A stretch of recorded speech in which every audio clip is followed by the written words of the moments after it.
안녕하세요. 저는 충북 옥천에서 복숭아 농장과 소소하게 농사를 지으며 살고 있는 35살 여성입니다. 젊은 농사꾼이라 조금 의아해 하실 분들도 계시지만 벌써 농사 3년 차랍니다. 제가 농사를 짓게 된 계기는 전 남편과 이혼하면서예요. 어릴 적 부모님을 모두 여의고 고아였던 저에게 남편은 담비 같은 존재였습니다. 고등학교 시절 처음 만난 남편은 활달한 성격 탓에 주변에 항상 사람이 많았어요.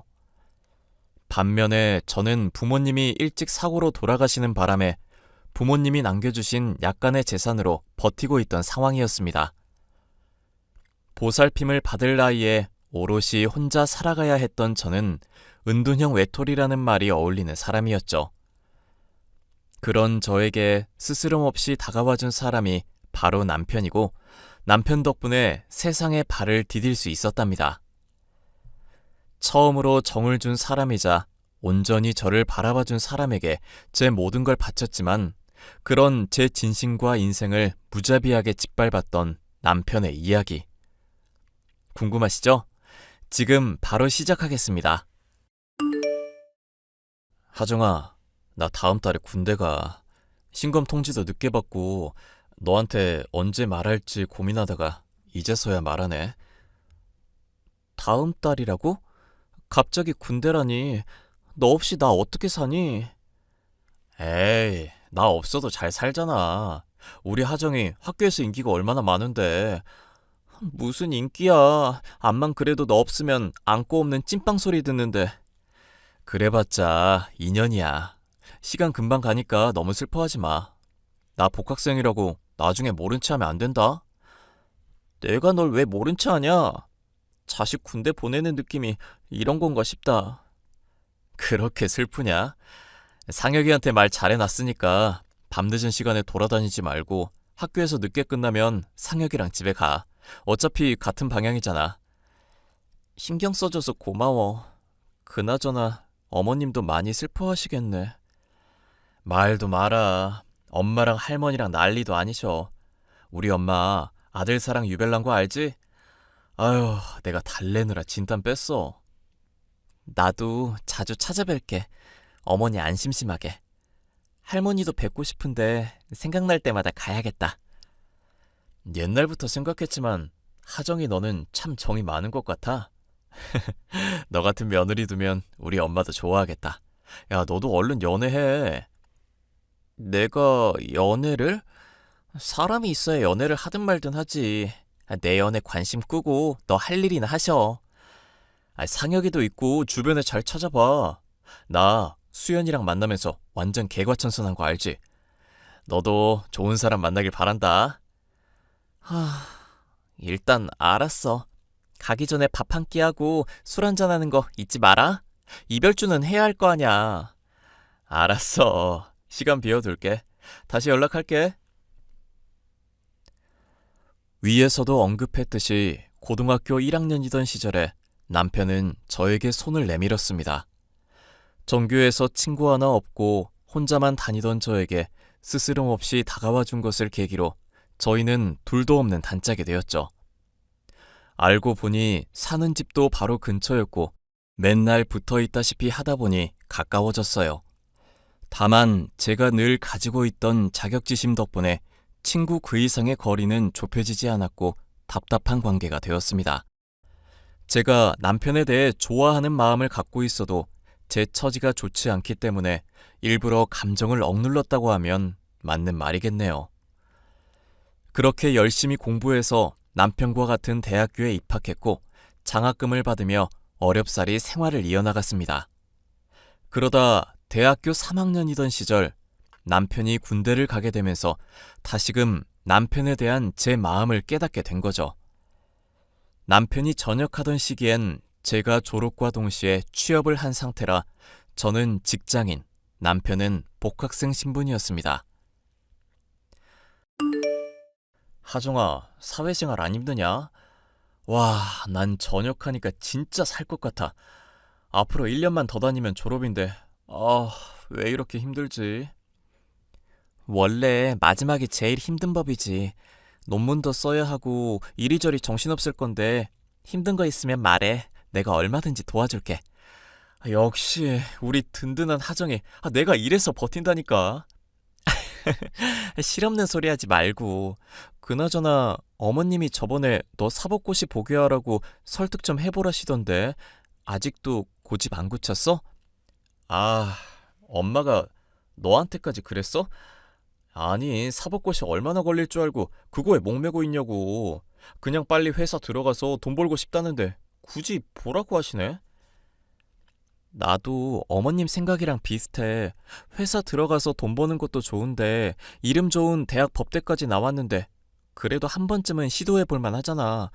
나이가 많은 것도 아니고 한 살이라도 어릴 때 시도해 보는 건 어떤데? 아니, 너까지 그렇게 말하면 어, 내가 할 말이 없다. 사법고시가 쉬운 것도 아니고 솔직히 무서워. 이왕 하는 거 시도라도 해봐. 도와줄 수 있는 건 내가 얼마든지 해줄 테니까. 너 그나저나 요즘 수연 씨 안 만나? 아, 김수연? 말도 마. 걔랑 헤어진 지 오래야. 내가 말을 안 해서 그렇지. 나 군대 가자마자 보란 듯이 딴 남자 만나더라. 그래서 바로 헤어졌지. 아이고, 잘하는 짓이다. 아무튼 연애는 잠시 쉬고 사법고시 준비나 해봅시다. 저희는 이름 대면 모두가 알만한 유명한 대학을 나왔습니다. 저는 경영학과, 남편은 법학과였죠. 그런 아들이 사법고시를 만류하고 평범한 회사에서 재능을 낭비한다는데 부모 속은 오죽했을까요? 아들 사랑 유별났던 시어머니는 저에게까지 연락하셔서는 남편을 설득해보라고 난리셨죠. 그런 부탁을 또 거절할 수 없던 저는 남편을 몇 날 며칠 붙잡고서는 사법고시를 보자며 설득시키기 바빴습니다. 결국 남편은 사법고시 준비를 하기 시작했고 노량진에 있는 기숙학원에 들어갔습니다. 주말마다 남편에게 찾아가 온갖 좋은 건 다 해먹이면서 지극정성으로 뒷바라지했어요. 사귀는 사이가 아닌데도 언젠가 잘 되리라는 일념 하나로 당연하게 도와줬던 것 같네요. 그러다 남편이 공부하다 힘들다면서 술을 한 잔 사달라는 겁니다. 한참을 이런저런 넋두리와 하소연을 들어주다 보니 저도 모르게 그동안 감춰왔던 마음을 고백했고 그날 계기로 저희는 연인 사이로 발전하게 됐어요. 예, 하정아. 기훈이는 매주 만나러 가는 거니? 네, 어머니. 요즘 계속 모의고사 보고 정신이 없나 봐요. 본시험 앞두고 많이 예민해져 있어서 제가 잘 챙겨주려고 하고 있어요. 왜 그러세요? 아니, 다름이 아니라 네가 고생하는 건 알겠는데 수고를 좀 더 해줘야 할 것 같아서. 네, 말씀하세요. 제가 뭘 해드리면 될까요? 우리 아들 이번 합격 기원 기도 가야 하는데 내가 할머니 모시느라 도저히 갈 시간이 없네.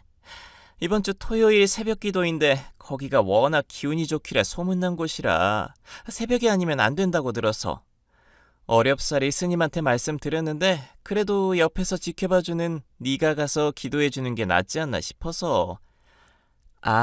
그런 거라면 제가 가야죠. 너무 걱정 마시고 할머니 잘 보살펴주세요. 역시 우리 며느리밖에 없다. 이 엄마는 네가 있어서 아주 든든해서 좋아. 며느리요? 제가 어머니 며느리예요? 그럼 며느리지 뭐야. 우리 아들 잘 되라고 이렇게 뒷바라지까지 해주고. 너네 사법고시 합격하면 결혼할 거 아니었어? 결혼은 아직 진지하게 이야기해 본 적이 없는데 그렇게 생각해 주신다니 감사해요. 내가 너 딸처럼 생각하는 거 알지? 다음에 시간 되면 우리 집에 와. 할머니 모시고 식사 한번 하자. 감사합니다, 어머니. 기도 다녀와서 연락드릴게요. 그래, 고맙다. 그렇게 처음 준비한 사법고시에서 당당하게 낙방하고 남편은 큰 시리에 빠졌어요. 아직 시간은 많으니 조금만 더 힘내보자며 겨우 다독였고 그렇게 3년 만에 사법고시에 합격했습니다. 사실 시댁 형편이 그렇게 좋은 편은 아니었어요. 병든 할머니를 모시고 사는 시부모님, 농사를 짓던 분들이시라 부유한 편은 아니었습니다. 그런 상황을 더 잘 알기에 남편을 뒷바라지하는 비용의 대부분은 거의 다 제가 부담했다고 볼 수 있죠. 운 좋게 대기업에 취직해 월급의 300만 원 중반 정도였지만 거의 절반은 남편에게 쏟아부은 것 같네요. 그렇게 몇 년간의 헌신적인 노력 끝에 사법고시 합격의 영예를 안고 남편을 비롯한 모든 가족들이 환호성까지 질렀답니다. 동네에는 현수막까지 걸며 잔치까지 열 분위기였고요. 그렇게 남편이 사법고시에 합격하는 것과 동시에 저희 사이에도 아기 천사가 찾아오면서 결혼을 서두르게 되었답니다. 결혼식은 아이를 낳고 하기로 했고 혼인신고를 먼저 하고 동거를 하게 되었죠. 하지만 제 불행은 바로 여기서부터 시작되었던 것 같아요. 아이까지 생겨 매일매일 행복한 생각을 하며 지냈는데 남편은 회사 일이 바쁘다는 이유로 외출과 외박이 잦았습니다. 자기야, 오늘도 늦어? 로펌 입사한 지 얼마 안 돼서 바쁜 거 당신도 알잖아. 알면서 뭘 물어? 아니, 그게 아니라 오늘 같이 저녁 먹자고 했잖아. 당신이 고기 사준다고. 아, 맞다. 그랬었지?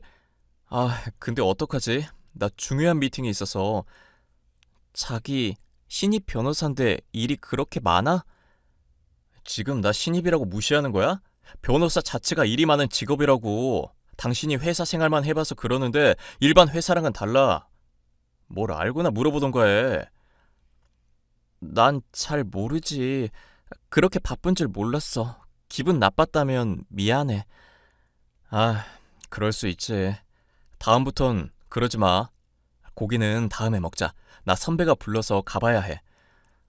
너무 고생하는데 내가 몰라줬나 보네. 밥 잘 챙겨 먹고.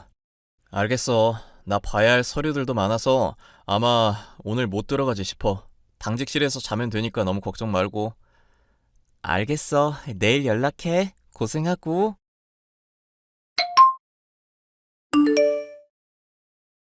예, 자니? 아니요, 아직이에요, 어머니. 무슨 일 있으세요? 아니, 너 입덧 끝났다며? 내가 고기 한번 사줄 테니 시댁으로 건너오거라. 부탁할 일도 있고. 네. 언제 가면 될까요?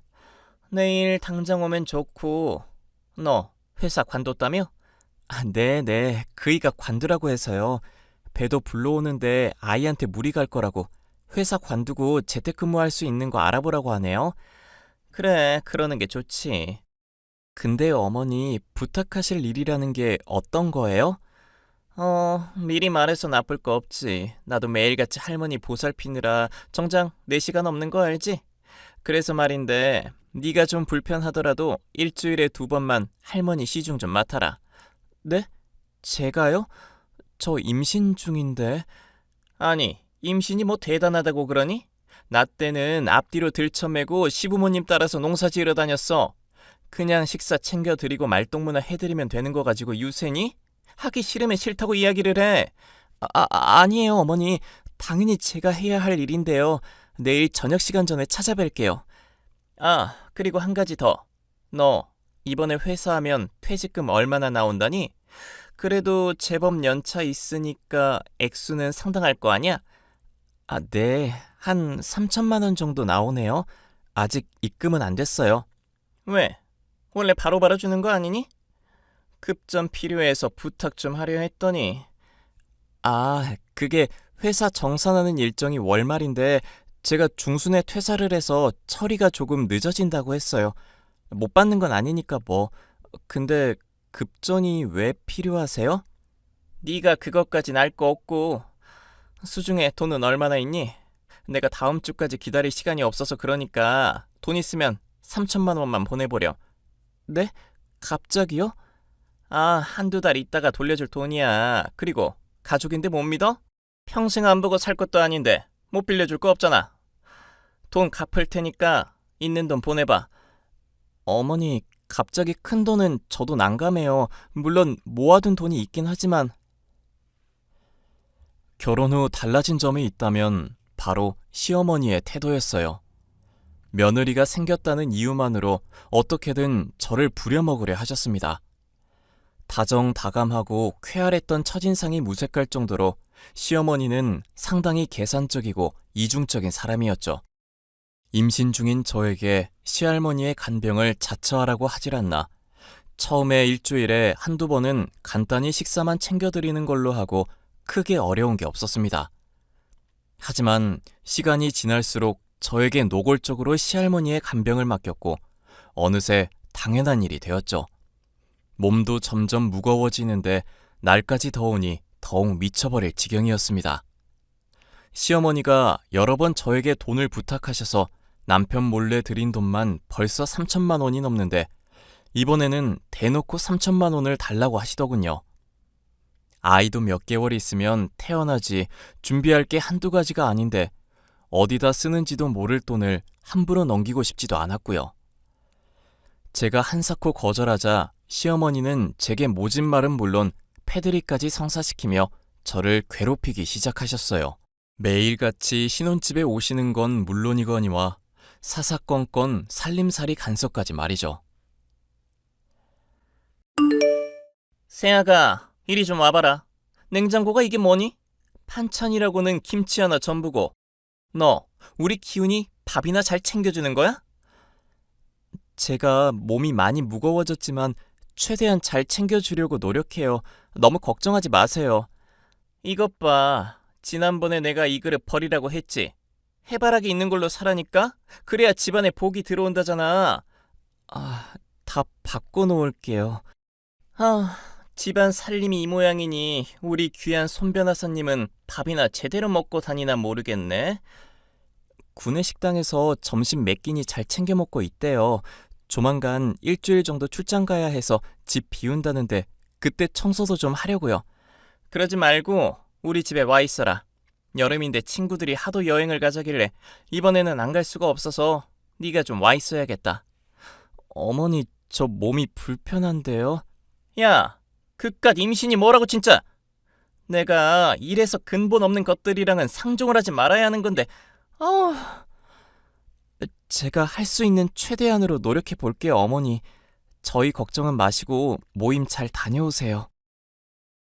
저는 시어머니가 동창 모임 겸 지방으로 여행을 가셨고 그 사이 시댁에서 지내기로 하고 약간의 짐을 챙겨갔죠.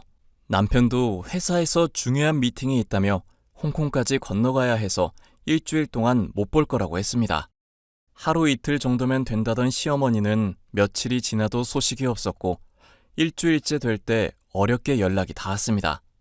근데 모임이 아니라 성형수술을 하고 오셨는지 얼굴이며 몸 군데군데 붕대를 감고 계시더라고요. 저도 제 일이라는 게 있는데 시어머니, 시할머니 수발까지 들어야 한다는 현실에 좌절감을 느꼈습니다. 하지만 불행은 한 번에 찾아온다고 했나요? 제 몸속에 자리 잡고 있던 귀한 아이가 결국 하늘나라로 떠나고 말았습니다. 슬픔에 못이 겨워 끼니도 거르고 반송장처럼 지내고 있는데 그때 저에게 위로를 건넨 건 다름 아닌 시할머니였어요. 세아가 많이 힘들지? 아이가 세상의 전부는 아니니까 너무 심려치 마라. 아이는 또 가지면 되는 문제다. 그동안 나 돌봐주면서 몸 관리 못해서 그런가 보다. 나 때문에 미안해. 할머니, 어떻게 그런 말을 하세요? 저 그럴 때마다 속상하다니까요. 우리 손자 며느리 눈에 눈물이 마를 날이 없겠구나. 내가 살 날이 얼마 남지 않아서 재산 정리 좀 미리 하려고 한다. 네? 갑자기요? 죽음 앞에 장사 없다고. 곧 내가 간다는 뜻이겠지. 김 변호사 올 때 됐는데 기다렸다가 듣고 가. 저녁 시간이니 같이 저녁 먹고 가던가. 네, 그렇게 할게요, 할머니. 뭐 드시고 싶은 건 없으세요? 요 며칠 아팠다가 입맛 돌아왔는데 많이 챙겨 먹었다. 간병해주는 여편네가 나름 잘해줘서 고마운 일이지. 할머니, 아이 생각은 저 이제 그만하려고 해요. 이미 떠나간 아이 붙잡을 수도 없고 미래만 생각하고 즐기려고요. 그래, 그래야 우리 손주 며느리지. 아이는 나중에 가지면 되는 거고. 일단은 몸조리부터 해. 그럴게요, 할머니. 신경 써주셔서 감사해요. 얼마 뒤 할머니가 선임한 변호사가 집으로 찾아왔고 할머니는 한참 대화를 나누신 뒤 유언장을 낭독해 주셨죠. 유언장의 내용은 저에게 과수원과 현재 살고 있는 집과 집터를 물려주겠다 하셨고 남편과 시어머니에게는 각각 현금 1억 원씩. 정말 그게 전부였습니다.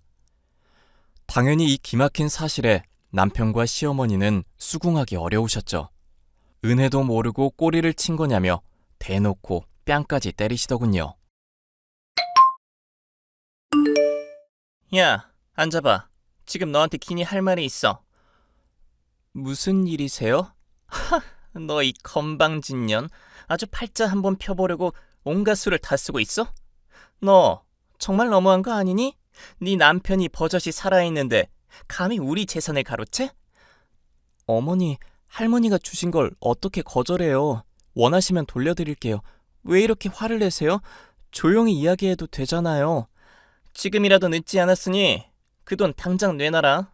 너 아니었으면 우리 아들이 물려받을 땅이었거든? 그러니 잔말 말고 내놔. 그러니까 당신 아무 말도 없이 할머니한테 왜 가서 이런 사단을 만들어? 어머니가 부탁도 하셨고 겸사겸사지. 역시 나보다 당신들 배부른 게 먼저지? 당신 같은 인간들 정말 지긋지긋해. 그게 무슨 말이야? 왜 그래? 당신 미쳤어? 어디서 큰 소리야? 그래, 미쳤다. 아이 잃고 슬퍼한 사람 나랑 할머니밖에 없었어. 당신이랑 어머니 나한테 괜찮냐고 말 한마디라도 했냐고. 어떻게 나한테 이럴 수 있어? 어머머, 너 지금 하늘 같은 남편한테 뭐라고 소리치는 거야? 네가 지금 제정신 아니지? 네, 저 제정신 아니에요. 그러니 이렇게 대들죠. 아무튼 저는 할머니가 주신 거 감사하게 받을 생각입니다. 그러니 더는 상관 마세요. 너 지금 이혼당하고 싶어? 나랑 장난하자는 거지? 장난 아니니까 서로 생각할 시간 좀 갖자. 이혼이 그렇게 쉬운 줄 아니? 누가 멋대로 이혼을 논하는 거야? 저도 더 이상은 안 되겠어요. 제 살 길 찾아서 가려고요. 어머니랑 더 이상 못 살아요. 누가 보면 너 아주 대단한 시집살이라도 한 줄 알겠다? 네가 뭘 한 게 있다고 먼저 이혼하자고 지랄이야. 애도 잘 못 지킨 주제에 뭐가 잘났다고. 어머니, 말은 바로 하세요. 저 아이 잘못된 거 제 탓만 있는 게 아니에요. 저 임신한 몸으로 어머니가 시킨 거 다 했어요. 심부름, 할머니 간병까지. 임신해서 배부른 며느리한테 그런 거 시키는 시어머니는 어디에도 없습니다. 반대로 어머니가 딸이 있었는데 저 같은 취급 받는다고 생각해보세요. 기분 안 나쁘세요? 그만큼 저도 사람이라는 겁니다. 어머니만 윗사람 대접 받으시려고 하지 말고 기본적인 인간 됨됨이를 갖추시라고요. 어머, 애가 못하는 말이 없어? 너 지금 어디서 눈을 똑바로 뜨고. 저는 더 이상 잃을 게 없습니다. 그렇게 원하던 할머니 재산 돌려드릴 수 있으면 돌려드릴게요. 근데요, 이런 식으로는 안 되죠. 저도 제 인생에 대한 보상은 받아야 하잖아요. 아이까지 낳았으면 큰일 날 뻔했네. 뭐? 이 정신 나간 년이 뭐라고 함부로 찌끄리는 거야? 당신 지금 하는 말 진심이야? 귓구멍이 막혔니? 내가 하는 말을 뭘로 들은 거야? 너랑 이혼하고 싶고 더 이상 이 지긋지긋한 집구석이랑 얽히기 싫다고. 알아들어라. 알았어. 일단은 당신이 원하는 대로 해. 하지만 이혼은 섣불리 판단할 문제가 아니야. 당신 말대로 며칠 시간을 갖자고. 그래도 아니다 생각되면 이혼하는 거야. 어? 지금도 그때도 생각은 변하지 않을 거야. 서류는 내가 준비할 테니까 서명만 해. 너 진짜. 저와 남편은 서로에 대해 생각할 시간을 갖기로 했습니다. 몸도 마음도 지쳐있던 저는 집에서 가만히 누워 허공을 보다가 산책도 하다가 그렇게 지냈어요. 적막감만 흐르던 집에 시어머니가 대뜸 찾아오면서 또다시 잔뜩 소란스러워졌죠. 웬일인지 집안 청소를 해주신다며 이리저리 쓸고 닦고 하셨는데 시어머니가 그만 돌이킬 수 없는 강을 건너신 겁니다. 바로 제 친엄마의 유품을 모두 버려버린 게 아니겠어요? 유일하게 남은 제 가죽의 흔적인데 그걸 마음대로 했다는 사실에 저는 분노하고 말았어요. 청소하고 집으로 돌아가신 시어머니께 연락을 드렸습니다.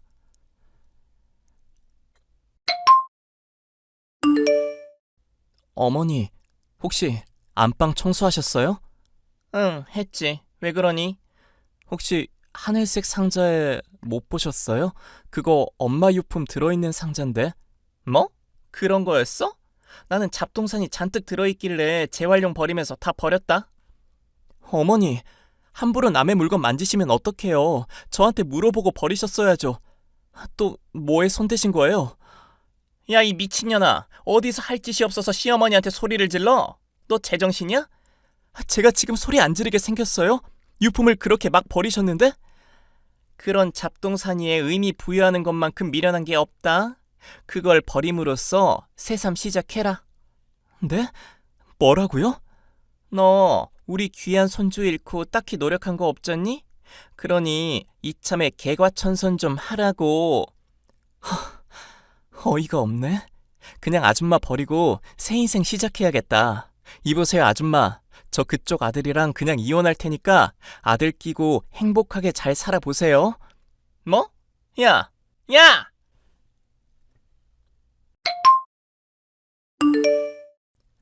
야, 너 우리 엄마한테 뭐라 그랬어? 당장 튀어와서 사과 안 해? 내가 왜? 우리 엄마 유품 마음대로 버리고 아이 잃었을 때도 괜찮다 말 한마디 없던 사람인데? 내가 왜 그래야 하는데? 내가 왜 내 몸 바쳐서까지 당신네 집안에 헌신을 해야 해? 너 원래 이런 애 아니었잖아. 왜 그러니 도대체? 뭘 왜 그러냐? 난 더 이상 너랑 살 자신 없어. 그동안 너한테 쏟아부은 내 시간, 그게 너무 후회스러워. 너 무슨 일 있는 거야? 너 바람도 피웠더라? 일주일 동안 부산에 출장 간다 그런 거 내가 눈치 못 챌 줄 알았어? 너 휴대폰 보니까 사이즈 나오던데 내가 내색을 안 해서 그렇지 난 이런 수모 겪으면서 못 살아. 이왕 이렇게 된 거 정식으로 이야기할게. 너랑 이혼하고 싶어. 야, 갑자기 이러는 게 어딨어. 네가 날 떠난다고? 말이나 되는 일이야? 응, 이제는 그럴래. 내가 그동안 참 바보 같았다고 생각이 드네. 너도 너 좋다는 여자 만나서 행복하게 살아. 우린 더 좋아질 수 없는 관계야. 더 늦기 전에 이혼하자. 그렇게 저는 남편과 이혼하는 길을 선택했어요. 제가 이혼하던 해 시할머니가 돌아가셨고 유언대로 재산을 상속받았습니다. 남편도 웬일인지 딴죽 걸지 않고 조용히 넘어가더라고요. 그렇게 저는 시골로 내려와 농사일을 배우기 시작했고 3년이라는 시간이 흘렀네요. 종종 남편에게 문자로 잘 지내냐는 연락이 오긴 하지만 답해주진 않고 있어요. 저는 열심히 과수원을 운영하고 있고 얼마 전에는 조금씩 작물도 심어보고 있답니다. 큰 규모로 운영하는 건 아니지만 스마트 스토어에 입점도 하고 나름대로 매출이 좋은 편이에요. 복숭아를 이용한 다양한 식품을 만들려고 노력하고 있고 매년 복숭아 축제에도 참가하고 있죠. 사람이 살다 보면 얼마든지 실수할 수 있어요. 저 역시 인생에서 큰 실수 한 번 하고 그 실수를 잊기 위해 노력하는 중이라고 생각하려고요. 오랫동안 남편을 좋아했고 의지했던 만큼 상처도 크지만 언젠간 잘 아물겠죠? 그런 저의 앞날에 많은 응원을 해주셨으면 좋겠습니다. 그럼 제 사연은 여기까지로 할게요. 긴 사연 읽어주셔서 감사합니다.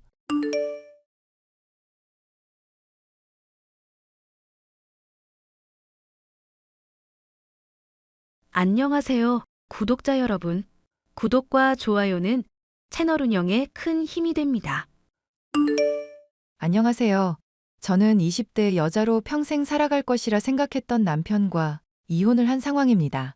본인들이 잘못했으니 용서해주고 재결합을 하자고 애원해 오고 있는 시모와 남편이지만 계산적인 데다 거짓말로 저의 인생을 휘두르려는 두 모자에게 신물이 났기에 절대 받아들이지 않을 생각입니다. 뻔뻔하고 염치 없던 모자의 인생에 제가 철퇴를 날린 사연에 대해서 얘기를 해볼까 해요. 야, 내가 분명히 빨래할 때는 수건이랑 옷이랑 따로 분리하라고 했지? 얼굴 닿는 거랑 더러운 거 묻은 거랑 같이 돌리는 거 싫다고 했는데? 그럼 당신이 빨래, 주머니에 수건이랑 옷 같은 거 좀 구분해서 집어넣든가. 그런 것까지 포함해서 신경을 쓰라는 말이잖아. 넌 왜 결혼하기 전에는 안 그러더니 결혼하고 나니까 사람이 말귀를 못 알아먹냐? 내가 말귀를 못 알아먹는다고 생각해? 당신이 뻔뻔한 건 아니고? 살다 살다 내가 뻔뻔하다는 소리를 다 듣네. 회사 다니면서 월급 매달 벌면서 술, 담배 안 하는 남자가 흔한 줄 알아? 대체 너는 뭐가 그렇게 불만인데? 나도 당신이랑 똑같이 맞벌이하고 있는 입장이야. 그런데 집안일 못하겠다고 나한테 다 맡겨대고 있으니 내가 뻔뻔하다 얘기를 하는 거지. 대신 내가 월급을 30만 원 더 벌잖아. 겨우 30만 원 더 벌고 집에서는 손 하나 까딱 안 하잖아. 너 그래도 집안일 하는 거 타이머로 재면 얼추 최저시급이랑 맞아떨어지거든? 30만 원 더 버는 정도면 집에서 손 하나 까딱 안 해도 될 자격 충분하다 생각하는데? 그럼 내가 당신이랑 돈 똑같이 벌면 집안일 안 해도 되는 거야? 내가 돈 더 많이 벌게 되면 당신이 집안일 하는 거고? 애초에 그럴 일도 없지만 네가 돈 더 번다고 해도 그건 아니지. 왜? 왜 또 내가 돈 더 벌면 이야기가 달라지는데? 당신 논리적인 척하면서 은근히 말하는 거 앞뒤가 안 맞는 거 알지? 생각을 해보면 왜 그래야 하는지 잘 알 거야. 나는 회사 사람들하고 회식도 하고 생활 유지하기 위해서 들어가는 에너지가 많잖아.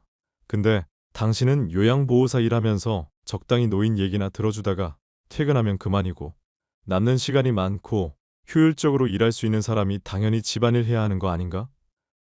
당신 진짜 말이 안 통하는 사람이구나. 이런 식으로 계속 집안일 나한테만 덤터기 씌울 거면 나는 더 이상 못 참아.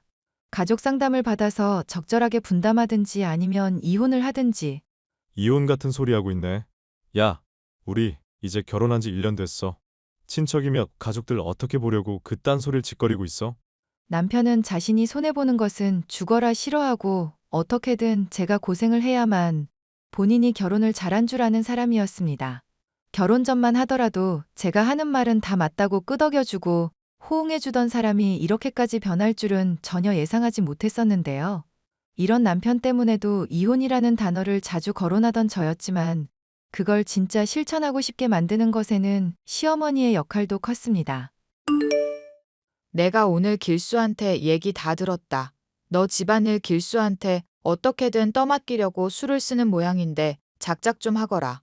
돈도 적게 버는 애가 어디 남편한테 집안일을 맡기려고 그러니. 어머님, 저도 어지간하면 참고 넘어가려고 했는데 그이가 해도 너무하니까 그러죠. 오죽하면 힘든 거 말하면서 좀 집안일 분담하자고 말을 하겠어요? 차라리 잔소리라도 안 하면 모르겠는데 온갖 참견은 다 하는 게 그이라고요. 하늘 같은 남편이라면서 모시고 살아보거나 말을 해라. 지금 이렇게 시애미한테도 토다는 네 모습 보니 우리 아들한테는 얼마나 심할까 그 걱정밖에 안 드는구나. 저요. 그이 돈 더 잘 번다고 저한테 이득될 거 하나도 없어요. 그이랑 저랑 통장 따로 관리하고 있거든요. 생활비도 각자 나눠서 쓰는 마당인데 그이가 돈 더 번다고 저한테 뭐가 이득이 있는데요? 너희가 그래도 부부 아니냐, 부부. 남편이 잘 나가면 네 인생도 좀 더 편해질 거고 네가 일 그만두고 내조하겠다고 하면 걔가 책임을 안 지겠니? 하여튼 너는 어떻게 된 애가 그렇게 생각이 짧아. 각자가 얼마 정도는 경제력을 길러야 하니까 재산도 나눠 관리하자는 것도 그런 깊은 뜻도 모르고 말이야. 그런 뜻이 있는 줄은 오늘 어머님께 처음 들어 알았네요. 게다가 너 사돈 양반 따라서 주식인가 코인인가도 손대고 있다며 괜히 같이 돈 관리하다가 다 말아먹으면 큰일 나니까 아들이 다 그런 것도 염두에 두고 있는 거다. 주부일이나 열심히 하면 될 것을 뭔 부귀영화를 누리겠다고 그렇게 아등바등하니? 그럼 저는 앞으로 일 그만둬도 된다는 말씀이신가요? 그냥 남편 내조나 열심히 하고요? 그래, 네가 일 그만두면 길수가 다 책임질 거니까 언제든지 그만두고 싶으면 그만둬라. 집안일이나 잘 배우고 잘하면 된다. 이 말이다. 남편의 계산적인 면이나 집안일을 거들지 않는 모습 때문에 지쳐가고 있던 제게 분노한 어머님이 잔소리 중에 일을 관두라는 말은 너무나 달가운 것이었습니다. 이러나 저러나 남편에게 잔소리를 들을 바에는 차라리 고된 요양보호사 일이라도 관두자 싶어 딴소리 나오기 전에 당장 일을 때려치웠죠. 그런데 남편은 이것이 영 달갑지 않은지 제게 왜 일을 관뒀냐면서 화를 내더군요. 너 제정신이냐? 잘 다니고 있는 요양보호사 일을 왜 관둬? 적당히 비리비리한 노인네들 비위만 맞춰주면 되는 그 쉬운 일을 왜 관두냐고. 생활비며 이래저래 나가는 돈들 나 혼자 감당하라 이거야. 당신 열심히 일할 수 있도록 내조하라는 게 어머님 뜻이더라고. 어차피 나 당신보다 돈도 못 버는 처지인데 주부 일하면서 당신이 시키는 일이나 열심히 할까 싶어. 당신도 내가 하는 일 무시했었는데 그 일 더 하고 싶지도 않고 말이야. 여전히 재산 따로 관리하는 건 그대로인 거 알고 있지? 응, 잘 알고 있으니까 나 생활비나 제대로 줘.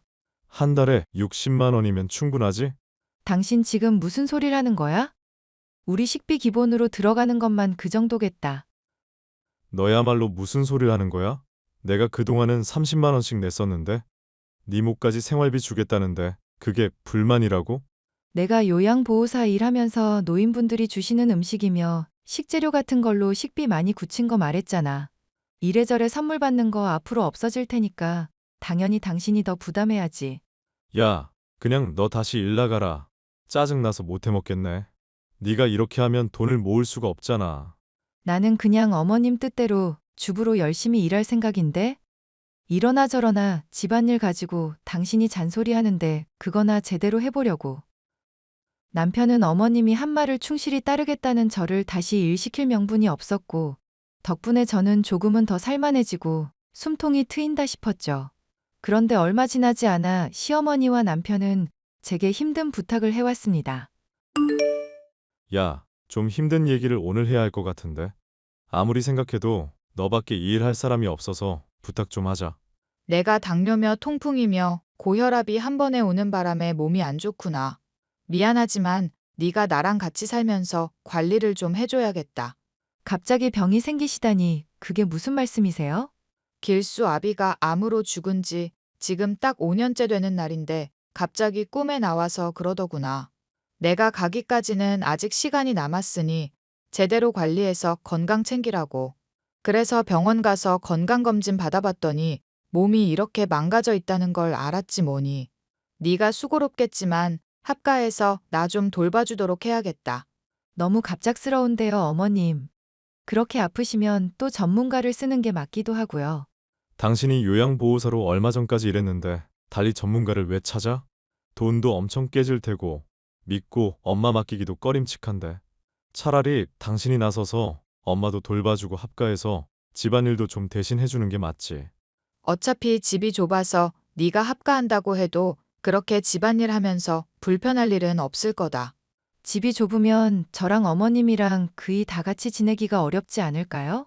그게 뭔 말도 안 되는 소리냐. 제발 생각이라는 걸 좀 하고 말하거라. 집안일 너끈히 할 만큼 좁다고 했지. 다 같이 지낼 수 없을 정도로 좁다고 했니? 언제 죽을지 모르니 돌봐달라고 주장하는 시어머니의 합과 재촉에 남편까지도 거들고 나서니 이건 답이 없는 상황이었죠. 일단 잠깐만이라도 합가를 해보고 정 힘들면 포기하라는 말에 승낙을 했었지만 그날부터 펼쳐진 것은 지옥 같은 시집살이였습니다. 너 내가 시금치 깨끗하게 안 씻으면 흙냄새 난다고 주의 줬니 안 줬니? 내가 아픈 몸 이끌고 너를 가르친 것도 벌써 한 달은 넘었는데 시금치 무침을 이렇게밖에 못해? 청소며 빨래며 내가 가르쳐 준 건 일부러 반대로 하나 싶을 정도로 실수투성이니 미치겠구나. 시엠이 말을 무시하는 거냐? 아니면 네가 멍청한 거냐? 대답해보거라. 어머님, 잘 씻고 있었는데 그만하면 됐다고 하신 걸로 시금치 무친 건데요. 너무 팍팍 씻으면 씹는 맛이 떨어진다고 하셨거든요. 이게 어디서 또 말대꾸야. 내가 몸이 아프다고 CM이로도 이제 안 보이는 거냐? 치매라도 걸렸으면 아주 나를 버리고 난리도 아니었겠구나. 안 되겠다. 길수한테 얘기해서 단단히 혼을 내놓든지 해야지. 남편한테 얘기해서 뭐 어쩌시게요? 저는 그냥 어머님이 시킨 대로 충실히 따른 게 다인데요. 몸 아픈 노인을 흙 먹여서 죽이려는 년은 당연히 손을 봐줘야지. 그동안 오냐오냐 해주니까 버릇만 나빠져서 요령만 피우고 뭐 하나 제대로 하는 거라도 있니? 돈도 안 벌고 집안일이나 하는 주제에 대체 뭘 제대로 하고 있냔 말이다. 에라이 거지 같은 년, 꼴 보기 싫은 년. 합가하고부터 한 달 동안 지독하게 잔소리를 해대던 시어머니. 어느 날인가 제가 병간도 제대로 못한다며 폭언을 하는 것도 모자라 물건을 집어던지는 식으로 몇 시간이나 난동을 부리며 폭력을 행사했습니다. 무슨 병 걸린 노인네가 이렇게까지 기운이 정정하나 싶어 진땀을 흘리고 있는데 퇴근한 남편은 그 광경을 보더니 오히려 시어머니의 편을 들더군요. 말리기는커녕 오히려 거기에 동참해 제 머리채를 잡아 흔들면서 제대로 돌보라고 하지 않았냐며 소리를 지르는데 정말 환장할 노릇이었습니다. 돌봐줬더니 도리어 폭언과 폭행을 가하는 모자 때문에 기겁했던 저는 이혼을 꼭 해야겠다고 생각했고 그 증거를 확실하게 모아 위자료나 두둑히 뜯어내야겠다고 생각을 했는데요. 엄마랑도 얘기해보니까 사실 당신한테 미안해하고 있더라. 몸이 아프니까 막 주체할 수 없이 화가 나고 히스테릭해지고 그런 것 같대. 나야 뭐 당신 아까 머리채 잡기는 했지만 엄마가 보고 있어서 연기했던 거고. 당신도 내가 머리 흔들 때 배려해 준 거 은근히 느끼지 않았어? 웃기는 소리 하지 마. 나 당신이 머리 쥐고 흔든 것 때문에 머리에 땜빵이 생겼어. 어머님 보고 계시다가 장단 맞춰준 게 아니라 정말 나한테 악감정 있었던 거잖아. 내 말이 틀려? 야, 그럼 내가 뭐 일부러 마누라를 패기라도 했다는 얘기야? 내가 너한테 뭔 악감정이 있어서 그렇게 한다는 건데? 나야 모르지. 어쩌면 어머님 말 듣고 냉큼 요양보호사 일 관둔 게 거슬렸을지도? 그 덕분에 믿을 수 있는 사람인 네가 엄마 수발 들어주고 도와주고 있는 거잖아. 내가 너한테 고마워하면 고마워했지. 악감정 가질 일은 또 뭔데? 남편의 말에 일리가 있었으나 제가 일을 관둔 타이밍이 얼마 되지 않아 어머님이 병이 걸렸다는 것이 영 석연찮았습니다. 게다가 모자가 제게 폭행까지 휘두른 상황이니 그들의 진심이 무엇인지 확인을 하고 싶은 마음이 들었죠. 저는 남편이 잠든 틈을 타 핸드폰을 몰래 확인해 보았고 둘의 대화에서 충격적인 진실을 발견하게 되었습니다. 엄마, 집사람 집에서 노는 꼴 보니까 화가 나서 미치겠다. 그러게 왜 집사람한테 일을 때려치우라느니 그런 얘기를 해서 날 힘들게 해. 나 너무 스트레스 받아서 죽을 것 같으니까 지금이라도 말실수했다고 하고 집사람 다시 일하게 해. CM이 체면이 있지. 돈 상관없으니 관둘했다가 다시 일하라고 어떻게 그러니? 그럼 나 지금 집사람 노는 꼴 보고 열받아 죽으라고? 나보다 돈 적게 벌어서 집안일도 시키고 돈도 벌게 하고 아주 일석이조였는데 엄마가 다 망쳤잖아. 주식하는 거 말아먹으면 그거 빌미로 월급도 다 내가 관리할 수 있었는데 엄마 때문에 이게 뭐냐고. 그럼 차라리 며느리를 내 병간호라도 하게 하는 거 어떠냐? 엄마 어디 아파?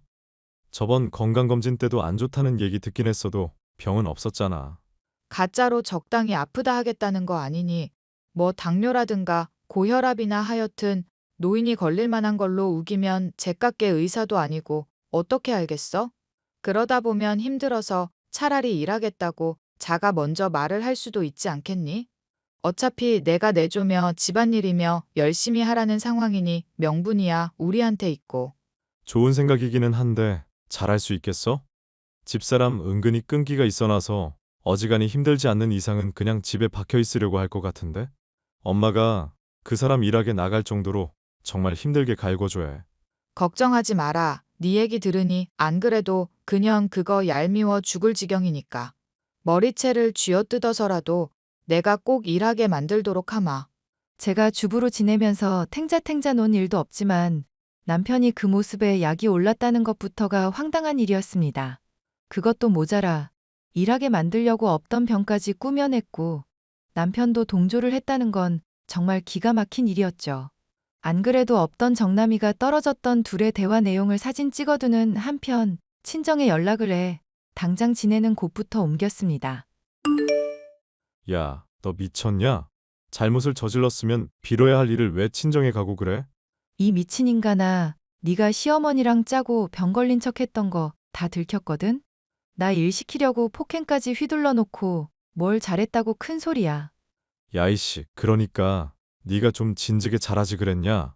왜 사람을 열받게 만들어? 아, 이 지경이 돼서도 사과는커녕 오히려 내 탓을 하시겠다? 너 진짜 답 없는 인간이구나. 원하는 게 이혼이야? 괜찮겠어? 벌이도 시원찮은 년이 혼자 살게 되는 건데.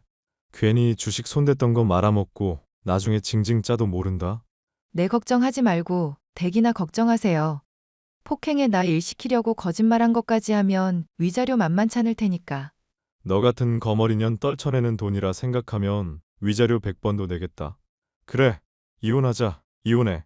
저는 모자에게 당했던 폭행을 근거로 해 그동안 홀로 해오던 집안일까지 더해 이혼 소송을 진행했고 남편에게 두둑한 위자료를 받아낼 수 있었습니다.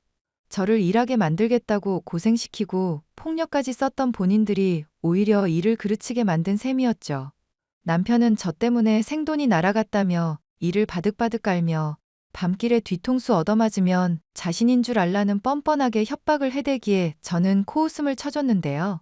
다시는 연락하지 않을 것 같던 남편은 몇 개월 뒤에 제게 다시 연락을 해왔습니다.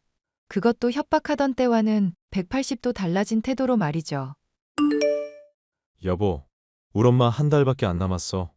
너가 많이 그리우신지 애타게 찾네. 엄마 돌아가시기 전까지만 옆에 있어줄 수 있겠어? 내 일생일대의 부탁이다. 연병을 하세요. 연병을 잘 돌아가시고 꼭 지옥에나 떨어지라고 전해줘. 뭐? 야, 너 지금 말이면 다인 줄 알아? 엄마 병 때문에 죽어가고 있는데 그게 할 소리야? 왜? 이번에는 또 무슨 병명인데? 당뇨랑 통풍은 써먹었으니까 말기 암쯤 되려나? 나한테 미쳐서 한 짓거리 생각하면 치매 정도는 되는 것 같은데. 우리 엄마 췌장에 암이 발견돼서 정말 죽을지도 모른다고 내가 엄마 죽는 걸로 거짓말을 하겠냐? 제발 좀 도와주라, 응? 내가 그럴 의리도 없을 뿐더러 할 수 있는 것도 없어, 이 미친놈아. 암이면 병원 가서 조용히 죽을 날 기다리면서 주변 정리나 하라 하세요. 엄마 아파서 어제도 새벽 내내 나 잠 한숨도 못 잤다고. 나 지금 사는 게 하루하루가 지옥이야. 너까지 이러면 나 정말 미친다. 위자료에 엄마 치료비 때문에 대출까지 했는데 그것도 다 떨어졌어. 너가 이러면 나보고 죽으라는 소리나 다름없다고. 나는 당신이랑 결혼한 내내 지옥이었어. 이제야 탈출했는데 내 발로 그 지옥을 들어가라고? 당신도 치매 걸렸나 본데 병원 가서 한번 검사 받아봐. 꼭. 여보, 우리 그래도 좋았던 기억이 있잖아. 제발 한 번만 도와달라고. 여보는 무슨. 헛소리도 아주 풍년이네. 꺼지세요. 아니다. 내가 차단할게. 여보, 나 좀 살려달라고. 병을 위장해 절 고생시키려던 모자에게는 큰 불행이 닥치게 되었으니 정말 세상에 업보라는 게 있기는 한 모양이구나 신기해서 한동안 가족과 그걸로 얘기를 나누기도 했는데요. 얼마 지나지 않아 장례식의 비용을 빌려달라는 전 남편의 문자도 왔지만 자업자득이라 생각했기 때문에 그냥 무시해줬습니다. 관뒀던 요양보호사 일을 다시 시작한 저는 전 남편이 무시했던 주식이 많이 오른 덕분에 오히려 열심히 일할 때보다 더 자금이 풍족해진 상황인데요. 장성한 딸이 이혼까지 하게 된 마당이라 눈치가 보이기는 하지만 당분간은 부모님과 함께 지낼 생각입니다. 앞으로 또 어떤 사람을 만나게 될지는 모르겠지만 막장인 모자 덕에 제대로 예방주사를 맞았으니 괜찮을 거라 기대해 보려고요. 사연 끝까지 들어주셔서 감사해요.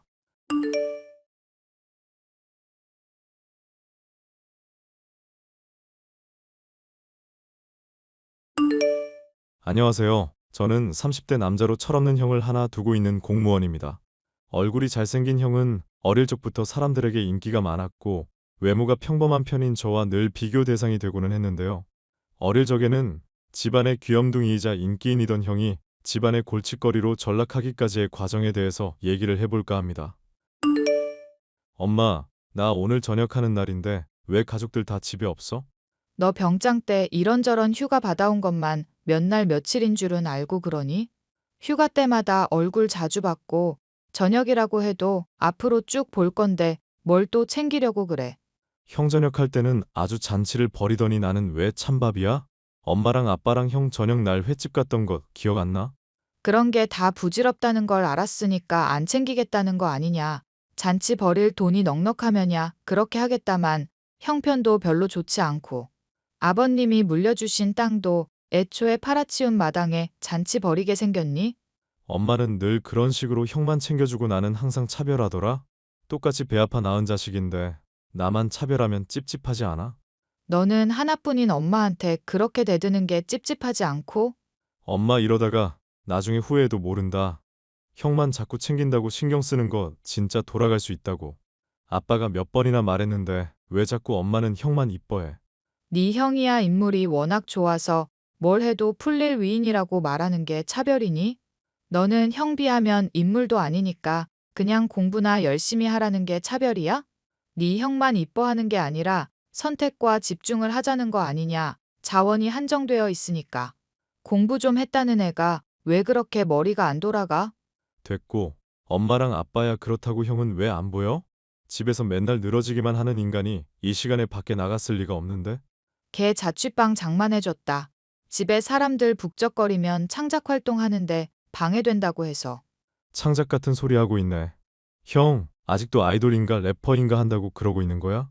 보나 마나 집에서 배달 음식이나 시켜 먹고 게임만 하면서 허송세월 보낼 거 알잖아. 형, 한참 겪어봤으면서 언제까지 속으려고 이래. 이번엔 무릎 꿇고 울면서 진짜라고 하는데 어떻게 또 부모 된 입장으로 외면하겠니? 네 형 정신 차리겠다고 했고 정말로 각 제대로 잡고 도전해 볼 거라고 하더구나. 딱 2년만 기다려달라고 하는데 군대 갔다 와서 그런지 철이 든 것 같더라고. 그래서 자취방 장만해 줬다는 거구나. 안 되겠다. 내가 그 인간한테 가서 당장 철회하라고 말할게. 안 돼, 이거사. 네 형 수술한 지 얼마 안 돼서 괜히 스트레스 받고 그러면 회복에 안 좋아. 형이 뭔 수술을 받았는데? 얘기 못 들었는데 어디 다치기라도 했어? 다친 게 아니라 걔가 쌍꺼풀이 한쪽만 있잖니. 아무래도 그게 좀 찝찝하다고 해서 시술 좀 받게 해줬다. 성형하는데 쓸 돈 있으면 둘째 아들 횟집 한 번쯤은 데려가겠다. 혹시 쌍꺼풀이 전부야? 쌍꺼풀 끝나면 코도 조금 높이겠다고 하는데 그것만 하면 완벽할 것 같더구나. 또 같은 병원에서 하면 할인도 해준다고 하니 이만한 기회도 없다 싶고. 아, 진짜 내가 못 산다. 못 살아. 이 집에서 더러워서 내가 독립하든지 해야겠네. 저와 형 모두에게 공평한 아빠와 달리 엄마는 잘생긴 형을 편애했었는데요. 나이에 비해서 철이 없는 엄마였던지라 공공연히 손님들 앞에서 형과 저의 외모를 비교하는 것도 모자라 평상시에도 형이 더 자신의 취향인 외모라면서 저를 차별하곤 했었습니다. 그런 엄마를 닮아 형도 철이 없기로는 끝을 모를 사람이었죠. 야, 이 자식아. 저녁을 했으면 형님한테 연락해야 할 거 아냐. 엄마랑 대판 싸우고 집 나갔다며. 너 대체 무슨 생각으로 그러냐? 공무원 공부하겠다고 말하고 집 나간 건데 아빠한테도 이미 허락받은 일이고. 아니, 엄마한테 따지면서 집에 못 있겠다고 그랬다며. 나처럼 자취하고 싶어서 공무원 시험 핑계 대는 건 아니고. 자취하고 싶은 건 맞는데 공무원 시험을 치겠다는 건 진심이야. 그래서 대학까지 복학 안 하려고 하는 거잖아. 그러다가 떨어지기라도 하면 어떡하려고 그러냐? 너는 왜 그렇게 뒤뒤를 생각 안 하고 지르고 보는 건지 모르겠다. 아이돌 하겠다고 댄스 학원에 보컬 학원으로 1,000만 원 넘게 날려먹은 형이 할 소리야. 지금은 또 래퍼인가 한다고 클럽이나 다니고 자취한답시고 게임만 하면서 시간 보내는 거 훤히 보이는데? 맞기 싫으면 정신 차리고 미친 소리는 자제하자 동생아. 혈육이라도 거슬리면 패고 깽값 무는 게 내 스타일인 거 알고 있지? 안 그래도 너 술 퍼마시고 깽값 물어준 것만 아니었어도 우리 가족 건물 한 채는 있었겠다. 나보고 정신 차리라고 하지 말고 너나 정신 차려. 이게 형님한테 너너거리고 앉았네? 미쳤냐? 내가 연락할 때 안 받고 있다가 너 편할 때 연락하는 것도 이제 좀 그만하고. 똑같이 군대 갔다 왔는데 넌 왜 그렇게 철이 안 들어? 래퍼 한다는 거 진심이긴 한 거야? 내가 연락하는 건 내 스타일이니까 신경 끄시고 래퍼는 당연히 진심이니까 하려는 거지. 내가 가족한테 거짓말을 해서 뭐하게? 그럼 작업물이라도 보여주든가 싹수 있는지 아닌지 드러나 보게. 하나 완성된 거 있는데 들어볼래? 듣고 괜찮으면 나 진심으로 응원해주기. 콜?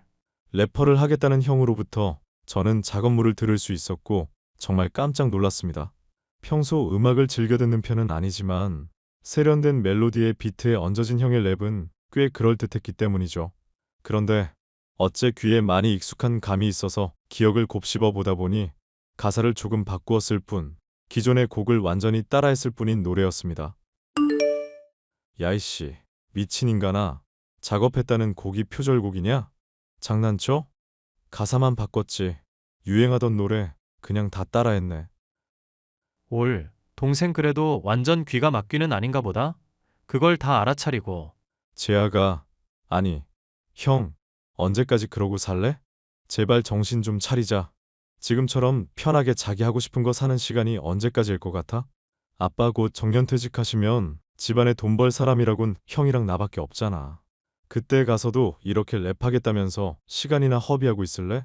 언제까지 술 퍼마시고 클럽이나 다니면서 인생을 막 살 거냐고. 내가 술 퍼마시면서 클럽 다니는 건 또 어떻게 알았냐? 너 나 스토킹하냐? 사생팬인 줄. SNS에 맨날 자랑질한다고 사진을 올리는데 모르겠냐? 이 미친놈아? 아빠 알면 또 난리 나고 스트레스만 받으실 것 같아서 내가 참아줄 때 자중해. 오케이, 자중할 테니까 형님한테 그럼 공연비 좀 줘라. 내가 그래도 내 랩 들려줬는데 정산을 좀 해줘야 할 거 아니냐. 정상 같은 소리 하고 있네. 표절 노래 때문에 귀가 썩는 줄 알았구만. 돈 왜 필요한지 용건이나 말해. 아, 사실 친구한테 오토바이 빌려서 몰고 가다가 사고를 좀 내는 바람에 치료비랑 수리비가 조금 깨질 것 같네. 그럼 형 다친 거야? 성형 수술했다더니 그건 문제 없고? 아, 내가 다친 건 아니고 애가 다쳤어. 그래서 합의금이 좀 필요할 것 같네. 오토바이를 몰다가 애가 다쳤다고? 응, 나름대로 돈 벌어보려고 배달 알바 시작했었는데 이게 신호 걸리면 딜레이가 엄청나거든. 그래서 빨간불에 좀 발다가 애를 못 보는 바람에 살짝 다치게 만들었네. 진짜 너는 답이 없는 놈이다. 돈 못 빌려주니까 알아서 해결해. 야, 그래도 내가 배달 알바하면서 뭐라도 해보려다가 이렇게 된 건데 기특하지도 않냐? 많이도 안 바라니까 딱 100만 원만 빌려주라. 동생님, 제발, 응? 이미 나한테 빌려간 돈만 500만 원은 넘는 거 알지? 내가 너 때문에 사리가 생길 지경이야. 형 좋아서 죽으려는 엄마한테 달라고 해. 안 그래도 엄마한테 500만 원 정도 받아서 100만 원만 달라고 한 거야. 나도 양심이 있지 엄마한테 다 받을 수는 없잖아. 철없는 형 때문에 한숨만 늘어가고 있던 저로서는 미래를 대비하기 위해 공부밖에 답이 없다고 생각했습니다. 군대를 가기 전만 하더라도 의린이 가족애니 하는 형의 말에 깜빡 속아 돈도 많이 빌려줬었던 저였지만 차츰 형의 실체를 알게 되었고 떼인 돈도 늘어만 갔으니 마음에서 거리를 두고 있었죠. 열심히 공부한 덕분인지 저는 1년 반 정도의 시간을 투자한 결과 공무원이 될 수 있었는데요. 아이고, 그래. 우리 기특한 둘째. 공무원 시험 합격했다는 소식 듣고 엄마가 그 자리에서 펑펑 운 거 알지? 너무 기특해서 가족 다 같이 데리고 횟집 좀 갈까 하는데 시간 괜찮니, 아들? 시간이야 괜찮은데 엄마가 웬일이야? 엄마 내가 뭐 잘했다고 이렇게 챙겨주는 사람 아니잖아. 나야 뭐 늘 둘째 생각뿐이지. 네가 아니면 엄마가 어떻게 지금까지 안심하면서 살아왔겠니? 막말로 재학이 그 녀석이 오죽 엄마 속을 썩여 오냐오냐 해주니까 허구한 날 사고만 치는 그 자식을 내가 언제까지 참아줘야 해. 그게 무슨 말이야? 형 또 사고 쳤어? 너한테는 아무 얘기도 안 했나 보구나. 내가 네 형 생각만 하면 아주 속이 터진다. 속이 터져. 나 요즘 걔한테 얘기도 안 하고 사이도 아주 최악이야. 무슨 일인데? 사람 궁금하게 하지 말고 빨리 말이나 해봐. 걔가 래퍼 한다고 하던 거 계속 실패하니까 얼굴이 못생겨서 그런 거 아닌가 고민하더구나. 나는 아니라고 몇 번을 말했는데도 자꾸 성형해야겠다지 뭐니. 설마 그래서 또 성형하게 한 거야? 광대며 얼굴 라인이며 이마며 입술이며 죄다 갈아엎었다. 그랬더니 이건 뭐 기괴해서 봐줄 수가 없는 얼굴이 됐구나. 본인은 마음에 든다고 하는데 엄마는 너무 과해서 오히려 징그러울 정도지 뭐니. 그럼 형이 사고 쳤다는 게 성형수술 과도하게 했다. 이거라는 거야? 엄마는 그것 때문에 형이랑 요즘 사이가 안 좋은 상황이고? 엄마가 물려준 예쁘고 잘생긴 얼굴을 고집 부려서 갈아엎었는데 당연히 화가 날 일이잖아. 하여튼 재학이 얘기 기분 나쁘니까 더 하지도 말거라. 자기 자식임에도 외모 때문에 더 형을 마음에 들어하던 철없는 엄마. 형이 과도한 성형수술로 인해서 부담스러울 정도로 인공미 넘치는 외모가 되자 갈등이 심해졌고 서로 얘기도 하지 않는 모양이었습니다. 가족의 연락도 잘 받지 않고 공무원 공부에 매진하는 동안 일어난 급격한 변화에 낯선 기분이 들었지만 횟집에서 오랜만에 만난 형의 얼굴만큼은 아니었죠. 동생, 형 얼굴이 그렇게 잘생겼어? 왜 자꾸 오늘 회 먹는 동안 형 얼굴을 제대로 못 쳐다보고 그러냐? 잘생겨서 안 쳐다본 게 아니라 열받아서 그래. 멀쩡한 얼굴 부담스러울 정도로 갈아엎고 쌓인 빚만 얼마냐? 대체 언제 정신 차리려고 그래? 이 자식아. 어쭈, 이게 또 형한테 막말하네? 다 나도 생각이 있어서 수술한 거야. 카메라에 담길 때랑 사람 눈으로 볼 때랑 이게 또 느낌이 다르다고. 눈으로도 카메라로도 부담스러울 것 같은데? 원래 전문가 시선이랑 일반인 시선이랑 다르긴 하지. 어쨌거나 성형외과 코디분이 조금만 더 손보면 진짜 완벽할 것 같다고 하시거든. 그래서 말인데 동생아, 형님 미래에 투자한다 생각하고 딱 500만 원만 더 빌려주라. 그간 빌려준 돈이랑 합치면 깔끔하게 딱 1000만 원. 오케이? 래퍼 하겠다는 거랑 외모랑 무슨 상관인데? 솔직히 말해봐. 너 딱히 래퍼 되고 싶은 마음도 없지? 그냥 화려하고 멋있고 적당히 살아도 돈 많이 벌고 싶고 그런 거잖아. 안 그래? 캬, 이제야 동생이 형님 꿈을 완전히 이해해주네. 빙고. 진지하게 얘기를 하는데 그딴 식으로밖에 대답 못하냐? 넌 왜 매사에 진지한 구석이라고는 조금도 찾아볼 수가 없냐? 동생님, 자꾸 듣다 보니까 이 형님 기분이 좀 껄끄러워지려고 그런다? 잔소리 가만히 듣고 있어줬더니 선을 슬슬 넘네? 선 넘는 게 누구인지 모르는 거 보면 철 들기까지 한참은 남았구나 싶네. 오죽하면 어릴 때부터 너만 챙겨주던 엄마가 이렇게 성질을 내고 날 더 챙겨주려고 하겠냐? 아니다. 더 얘기해봐야 내 입만 아프지. 됐고, 네 인생 네가 막 살겠다는데 내가 뭔 상관을 하겠냐?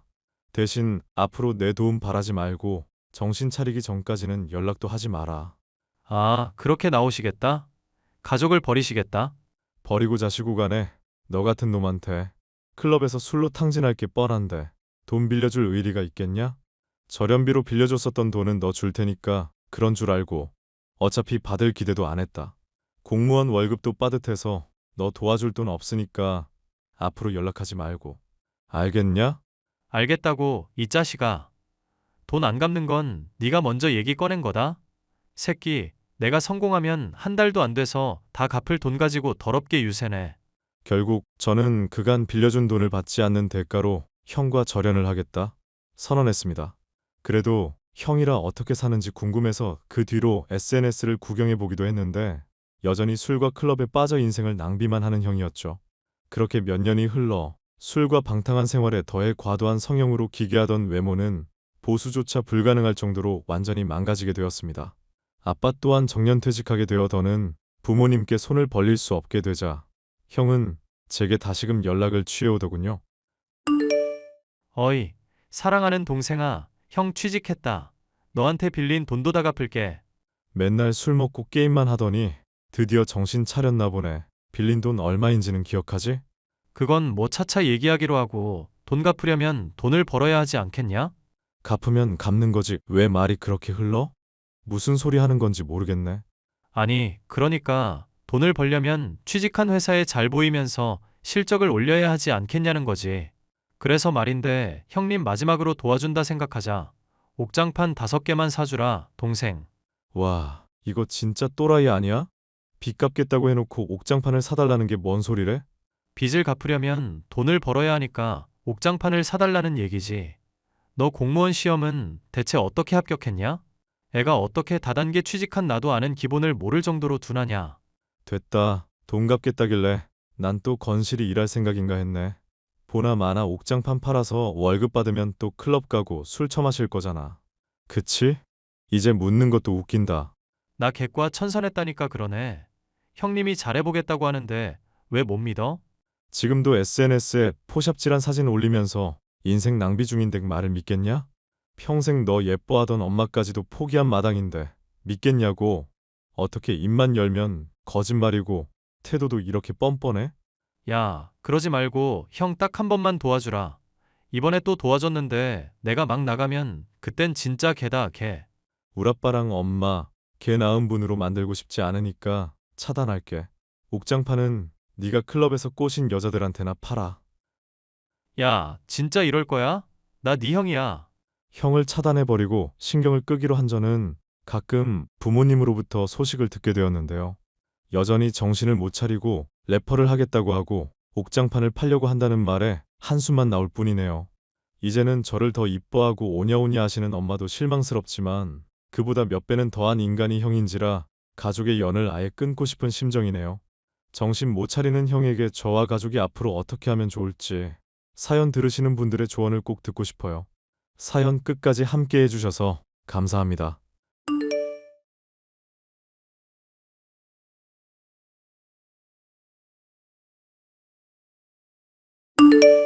안녕하세요. 저는 서울의 한 대학병원에서 간호사로 근무 중인 33살 여성입니다. 현재는 출산한 지 얼마 되지 않아 휴직 중에 있고요. 아이를 돌보며 예전 일이 생각나 이렇게 글을 쓰게 되었어요. 사실 작년에 정말 드라마에서나 나올 법한 일을 겪었거든요. 어떤 사연인지 궁금해하실 것 같아 바로 사연 시작하겠습니다. 저는 어려서 부모님이 이혼하셨어요. 언젠지 정확히는 기억나지 않지만 아마도 초등학교 입학 전인 것 같습니다. 그 뒤로는 엄마와 단둘이 살았는데 저를 짐짝 취급하셨고 그래서 늘 눈칫밥을 먹으며 외할머니의 보살핌으로 어렵사리 생활했습니다. 그런데 중학교 때 할머니마저 돌아가시면서 저는 철저하게 홀로 지내게 되었어요. 그렇게 지내길 몇 개월, 집에서 여느 때처럼 홀로 공부하고 있는데 엄마한테 전화가 왔습니다. 야, 정윤서, 너 집이야? 네, 집이에요. 무슨 일 있으세요? 네가 올해 중학교 2학년인가? 네, 그렇죠. 엄마는 제 나이도 모르세요? 야, 이년아, 모를 수도 있지. 그나저나 넌 독립 안 하냐? 이 나이에 무슨 독립이에요, 갑자기. 제가 독립하길 바라세요? 이제 너도 생각하고 스스로 행동할 줄 아는 나이잖니? 밥도 해먹을 줄 알고 네가 혼자 씻지를 못해, 먹지를 못해? 그럼 독립해도 되는 거 아니야? 엄마, 독립을 하려면 돈도 있어야 하고, 살 집도 있어야 하고. 그것까진 네가 알아서 해야지. 그래야 진정한 독립이야. 엄마, 정말 너무하세요. 할머니 돌아가신 뒤로 저 너무 방치하시는 거 아니에요? 제가 말을 안 해서 그렇지. 학교에서 학부모 회의나 부모님 참여 수업 말씀드리고 싶어도 저 신경도 안 쓰시고 무슨 말을 해도 안 들으시는데 갑자기 독립까지 하라고 하시면 저 정말 어떻게 해야 해요? 말이 안 통하네. 그건 네가 알아서 해야지. 밑바닥에서부터 배워야 진정한 인생 공부야, 임마. 휴, 시간을 조금 주세요. 꼴의 생각 좀 한다 이거야? 엄마 오늘도 안 들어갈 거니까 알아서 밥 먹고 자고 학교 가라? 귀찮게 하지 말고. 언제는 저 신경이나 쓰셨냐고요. 용돈은 바라지도 않아요. 집에 먹을 게 있어야 뭘 먹죠. 학교 급식으로 대충 때우는 거 몰라요? 그나마 급식비도 할머니가 모아두신 돈으로 나가고 있는 거고. 저에 대해 아는 게 있긴 하세요? 시끄러 이년아. 엄마 삼촌들이랑 놀다 들어가니까 너 알아서 밥 먹든지 해. 그리고 혹여나 이상한 사람들이 찾아와서 돈 달라고 하거든. 엄마 집 나간 지 오래라고 해. 왜요? 엄마 무슨 일 있어요? 그냥 잔말 말고 시키는 대로 해. 뭘 이렇게 캐물어? 암튼 그런 줄 알고 끊는다. 엄마는 제가 생각하고 스스로 행동할 줄 아는 나이가 되었다며 제가 밥을 먹든 잠을 자든 신경을 쓰지 않으셨습니다. 술집을 전전하며 남자들과 어울려 놀았고 그나마 가지고 있던 돈을 한 푼 두 푼 노름을 하며 까먹으셨어요. 결국 공부를 하기에도 먹고 살기에도 빠듯한 형편이 되어버렸고 더 이상 이렇게 살 수는 없어 엄마와 연을 끊고 그대로 집을 나와버렸죠. 아무 연고도 없는 서울로 무작정 올라와 숙식이 가능한 식당에서 일을 시작했고 어렵사리 돈을 모아 고시원 원룸으로 조금씩 집을 넓혀가며 생활하기 시작했어요. 하루에 3만 원 벌기도 힘들었던 게 조금씩 금액도 커지고 악착같이 모으니 제법 돈이 되더라고요. 학업의 뜻이 있었지만 상황 때문에 여의치 않았고 더 늦기 전에 공부라는 걸 해보고 싶어 검정고시를 봤습니다. 그동안 모아둔 돈으로 큰 마음 먹고 학원도 끊고 인터넷 강의도 듣고 잠자는 시간 아껴가며 공부에 전념했어요. 그래서 간호대학에 입학해 전액 장학금을 받았고 운 좋게 졸업하는 것과 동시에 간호사 시험에도 합격해 새로운 인생을 살게 되었죠. 윤서야, 요즘 대학병원에서 근무한다며? 나는 그냥 개인 병원 들어왔어. 규모가 커서 그런지 정신이 하나도 없다. 아직 막내라서 그렇기도 하고 외울 건 왜 이렇게 많은지. 학교랑은 비교가 안 돼. 그래도 할만한가 보다? 힘들다는 말은 안 하네. 너 교수님이 대학원 데리고 가려던 거 왜 거절했어? 차라리 대학원 가서 연구원이든 뭐든 하지. 그게 페이도 세고 좋지 않아? 당장 돈 벌어야 하는데 몇 년을 어떻게 더 공부해. 그리고 대학원은 생각보다 더 치열해서 내가 견딜 수 있는 게 아니야. 하긴, 돈이 몇 배로 더 드니까. 그나저나 대학 생각난다. 난 작은 병원인데도 선배가 어찌나 갈구는지. 야, 말도 마. 어우, 진상 하나 있는데 전생이 무슨 원수를 졌는지 나만 보면 으르렁댄다? 너도야? 아, 그나저나 우리 대학 때 생각난다. 내가 너랑 친해지고 싶던데 너 정말 열심히 사는 모습이 참 예뻤거든. 이름도 같고 정이 같지. 그랬어? 아, 우리 조만간 한번 만나자. 너는 남자친구 생겼어? 그렇게 노래를 부르더니. 아니, 여기저기 소개받고 있는데 마음에 드는 사람이 없다. 너도 그 병원에 의사랑 한번 만나봐. 에이, 지금 그럴 정신이 어딨어? 빨리 적응해서 자리 잡아야지. 그래. 아무튼 조만간 한번 보자. 응, 들어가. 일을 처음 시작하면서 어색하기도 하고 많이 서툴렀는데 대학 때 친했던 친구와 넋두리도 하고 가끔 만나 맥주 한 잔씩 하면서 그렇게 힘든 시간을 견뎌냈습니다. 1년, 2년, 연차가 쌓이고 저도 나름의 여유가 생겼을 때 같은 병원에서 근무하던 의사와 인연이 닿았어요. 동료 간호사의 소개로 만났고 가볍게 한두 번 차 한잔하던 사이에서 서로에게 호감이 생겨 미래를 약속한 사이가 되었죠. 그게 지금의 남편이고 제 남편은 한없이 다정하고 저를 이해해주는 사람이었어요. 첫인사를 드리러 간 날 저의 모든 것을 말씀드렸고 거부감이 들거나 싫어하실 줄 알았지만 시부모님은 되려 그런 저를 감싸 안아주시며 그동안 얼마나 힘들게 살았냐며 다독여 주셨습니다. 저를 며느리가 아니라 친딸 그 이상으로 대우해 주셨고 그렇게 차근차근 결혼 준비를 해나가게 되었죠. 그러던 어느 날 제가 쉬는 날 시어머니와 백화점도 둘러보며 점심을 먹고 근처 카페에서 커피 한 잔을 하던 때였죠. 잠시 망설이시더니 돈 봉투를 건네주시며 어렵게 말씀을 하시더라고요. 어머니, 이게 뭐예요? 내가 너한테 해줄 게 뭐가 있을까 생각하다가 딸이 시집 갈 때 보통 비상금 쥐어준다길래 내가 조금이나마 준비해둔 거야. 네, 이게 뭔데요? 헉, 어머니 이 큰 돈을 어쩌시려고요? 어쩌긴 내가 갑작스레 말해서 미안하지만 그 돈 비상금으로 갖고 있어라. 자고로 여자가 살림을 하다 보면 남편 눈치 없이 내 마음대로 쓸 수 있는 뒷돈 정도는 갖고 있어야 해. 아니, 그래도 그렇죠. 어떻게 이렇게 큰 돈을 받아요? 저 이거 못 받아요. 다시 넣어두세요. 그러지 말고 받아줘. 결혼 준비하면서 힘든 것도 있을 텐데 사고 싶은 거 있으면 눈치 보지 말고 사고 여윳돈으로 갖고 있어. 어머니, 저도 돈 벌고 있고 꾸준히 저축해서 돈 모았어요. 그러니 이런 거 필요 없어요. 부담스럽게 왜 이러세요? 부담스러워하라고 주는 돈 아니다. 혹여나 그렇다고 해도 그냥 받아도 언젠간 쓸모가 있을 거야. 네 돈은 네 돈이고 내가 주는 돈은 엄마가 준다 생각하고 받아줬으면 좋겠구나. 태하 그 녀석이 은근히 짠돌이 기질이 있어서 혹여나 속 썩일 일 만들까봐 눈치 보지 말라고 주는 거니까. 어머니, 제가 어떻게 보답을 드려야 할지. 이렇게 큰 돈을 저한테 덥석 주시다니요. 보답은 너희가 결혼해서 잘 사는 게 보답이야. 내 딸이다 생각하고 아껴줄 테니까 하고 싶은 거 하면서 잘 살아. 그게 보답하는 거야. 알겠지? 정말 감사합니다. 제가 효도하면서 살게요.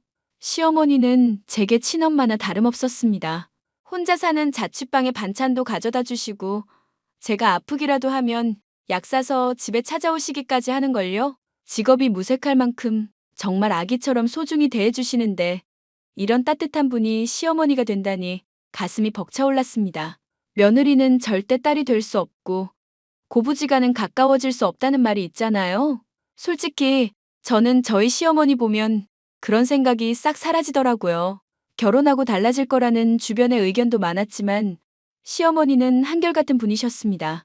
그렇게 한참 결혼 준비를 하고 있는데 이상하게 퇴근길이 찜찜한 거예요. 누군가 절 따라오는 듯한 느낌을 받았습니다. 제가 무서워하고 걱정하니까 남편이 데려다주고 데리러 가고를 반복하면서 살았어요.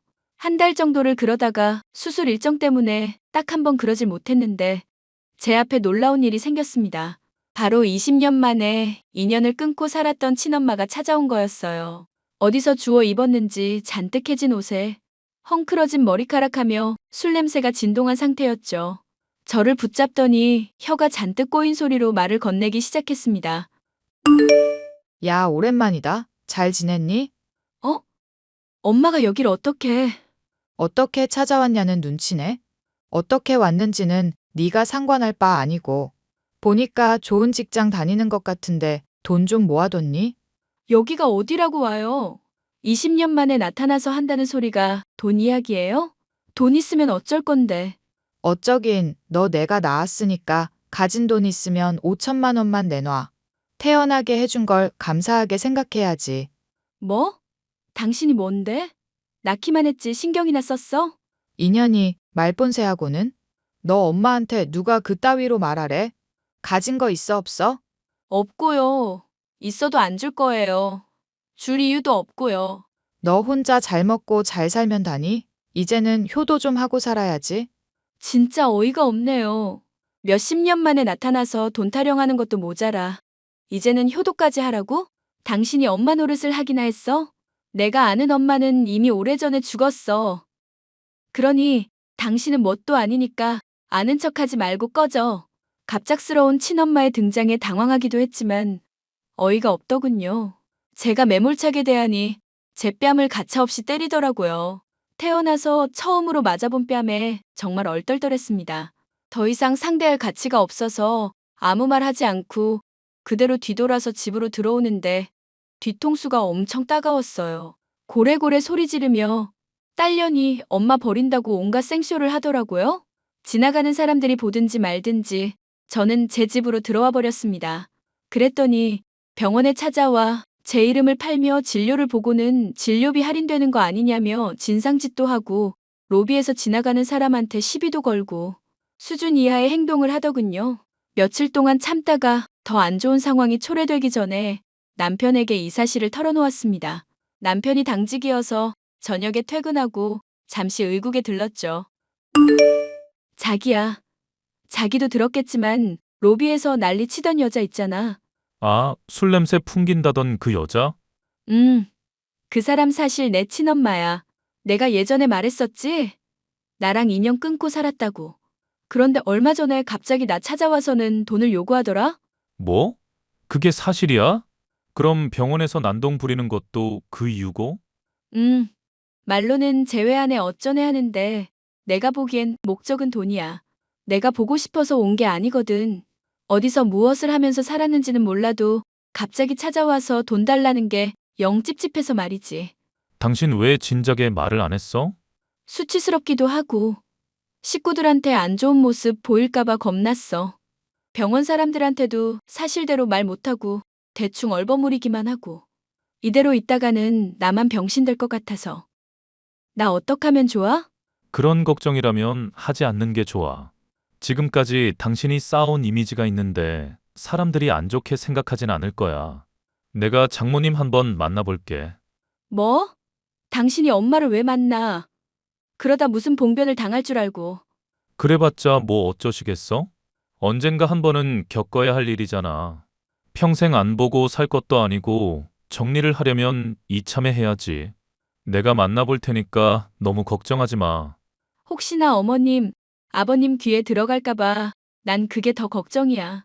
내가 소문 안 돌게 잘 정리할게. 그러니까 안심하고 있어. 그렇게 며칠 뒤 남편이 친엄마를 만나고 난 뒤 할 말이 있다며 시어머니와 저를 불렀습니다. 무슨 이야기를 했는지는 모르겠지만 좋은 이야기를 들은 건 아닌 것 같았어요. 심각한 표정으로 이야기하는데 들을수록 민망하고 짜증이 났습니다. 친엄마는 여전히 술과 노름에 빠져 살고 있었고 재혼까지 했었더군요. 물려받은 재산 다 탕진하고 돈 필요해서 저를 찾아온 거였습니다.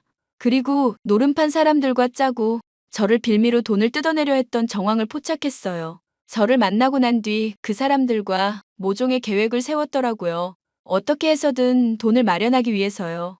남편이 친엄마의 뒷조사를 하면서 미리 알았으니 망정이지. 아무것도 모르고 당할 뻔했습니다.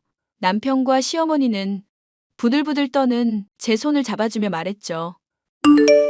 장모님 만났는데 자기가 말한 대로더라. 나한테도 돈을 요구하시더라고. 뭐? 엄마가? 아, 진짜.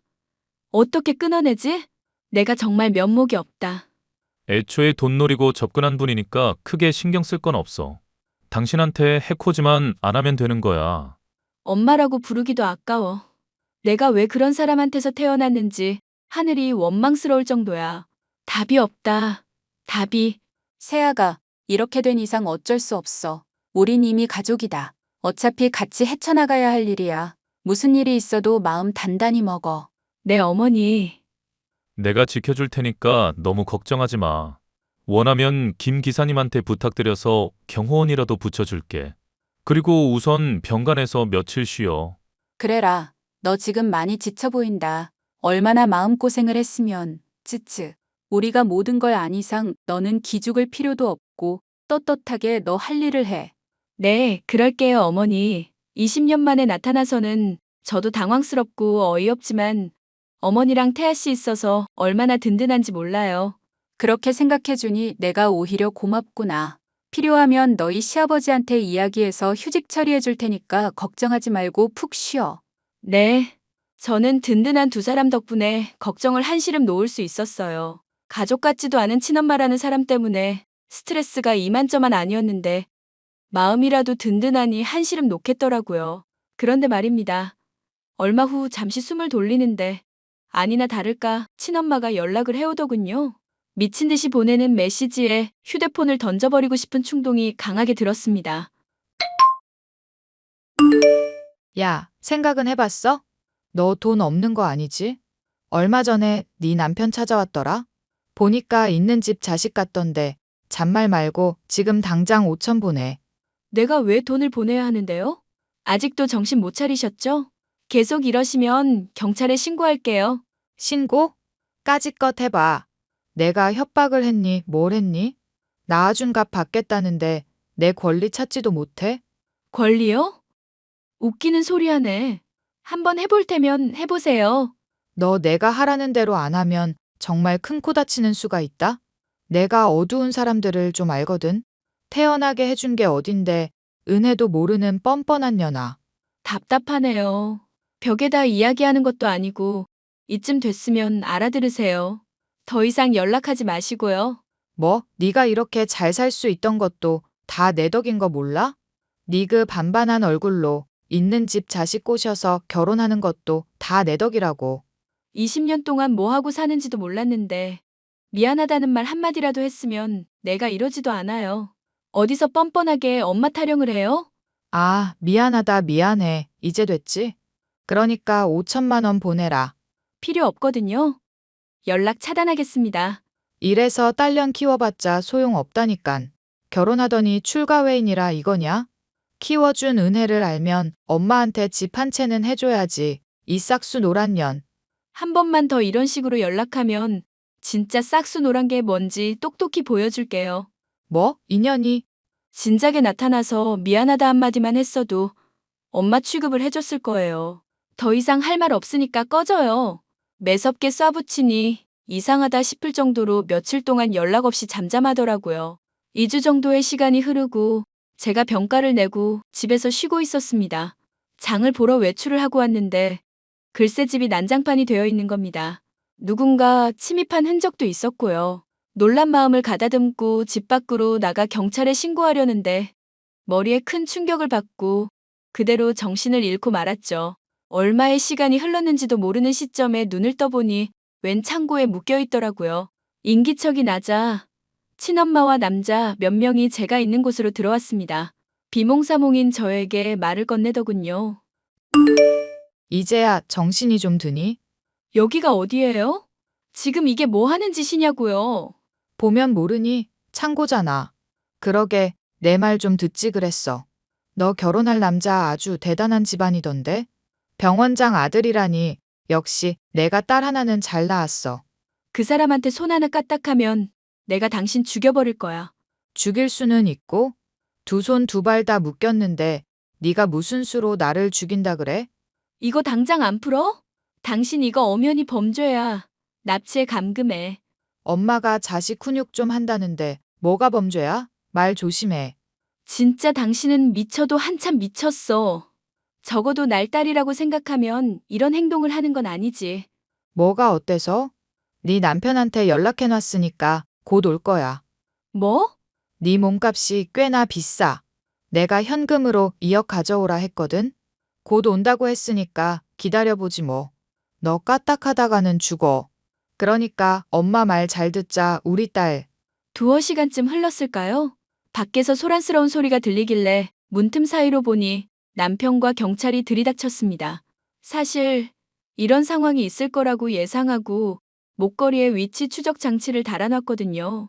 남편은 진작에 제 위치를 알고 있었을 테고 때맞춰 친엄마가 연락을 하니 이때다 싶어 들이닥친 겁니다. 경찰들이 많은 쪽수로 들이미니 이러지도 저러지도 못하고 금방 잡혀버리더라고요. 경찰에게 붙잡혀 끌려가는 와중에도 친엄마는 당당하게 소리쳤습니다. 결국 친엄마는 폭행 및 감금죄, 주거침입죄, 협박죄, 사기죄, 상해죄 등 온갖 죄목으로 재판받게 되었어요. 이미 노름판을 전전하며 지명수배를 당한 탓에 합의고 뭐고 바로 재판에 넘겨졌죠. 재판장에서 친엄마는 자신의 억울함을 호소하며 난리를 쳤습니다. 그러고는 이게 다 저 때문이라며 저를 향해 비난 섞인 말을 해댔죠. 내가 왜 이렇게 살았는데 내가 무슨 죄가 있다고. 죄가 없어? 당신이 존재하는 것 자체가 죄야. 싹수 노란 게 뭔지 보여준다고 했지? 나 낳아줘서 고마워요. 이제 다시는 보지 말자. 너 인연, 내가 널 어떻게 낳았는데 이 엄마를 버려? 버리긴? 20년 전에 이미 날 버린 건 엄마야. 그러니 더 이상 아쉬운 소리 하지 마. 너 따위를 낳는 게 아니었어. 잘난 집에 시집 가면서 이 엄마 하나 못 건사해. 네가 사람이야? 그러는 그쪽은 사람이세요? 신성한 재판장에서 진상 피우지 말고 죗값이나 달게 받으세요. 나 알코올 중독자야. 정신도 온전치 않은데 내가 엄마로서 널 훈육한 거지. 이게 뭐라고 재판까지 받아야 해? 듣자 듣자 하니 못 들어주겠네. 이봐요. 적어도 엄마면 새끼 걱정은 해야지. 알코올 중독? 어따 대고 말도 안 되는 핑계를 대고 있어? 알코올 중독이면 납치하고 돈 뜯어내도 되는 거야? 이봐요, 아줌마. 내 딸한테 내가 훈육한다는데 아줌마가 뭔데 참견이야? 말을 바로 하세요. 아줌마 아니고 윤서 시어머니입니다. 그리고 시어머니이기 전에 내 딸로 받아들였어요. 당신 같은 사람은 엄마 자격도 없어. 더 이상 자식 힘들게 하지 말고 지은 죗값 달게 받을 생각이나 해요. 더 할 말 없습니다. 소란 피워서 죄송하고요. 엄마라고 부르는 것도 이제 마지막이네요. 그럼 부디 잘 사세요. 야, 야, 이 미친년이? 낳아준 은혜도 모르는 년아. 야, 친엄마는 자신이 심신미약자라고 주장하면서 어떻게든 감형받으려고 애썼는데 제가 가지고 있던 모든 증거를 제출하니 빼도 박도 못하고 실형을 면치 못하게 되었습니다. 친엄마는 중형인 10년을 선고받고 구치소에 수감되었어요. 그리고 교도소에 수감되면서 알코올 중독 치료도 병행하게 되었습니다. 친엄마가 나중에라도 찾아오지 못하게 주소지 열람 제한, 접근 금지, 통신 제한 신청을 걸어버렸어요. 앞으로 몇 년을 더 살지는 모르겠지만 제 인생에서 엄마에 대한 흔적 자체를 지워버리고 싶었습니다.